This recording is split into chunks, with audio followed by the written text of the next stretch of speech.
Hi, this is Fit Diva '08. Just wanted to let you know that I'm starting my 10-day juice fast today.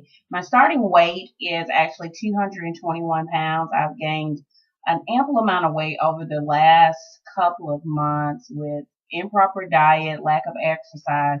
Well, now I'm ready to start over again. And that's the great thing about getting healthy. You can start over even if you mess up. You learn from your mistakes and you constantly build, and it's an ongoing educational process. So for the next 10 days, I will not have anything but healthy juice made from vegetables with a couple of fruits intertwined in that. And I will also be drinking a gallon of water a day along with a gallon of juice. This is my niece. She's going to be joining me. Her current weight is what? 194.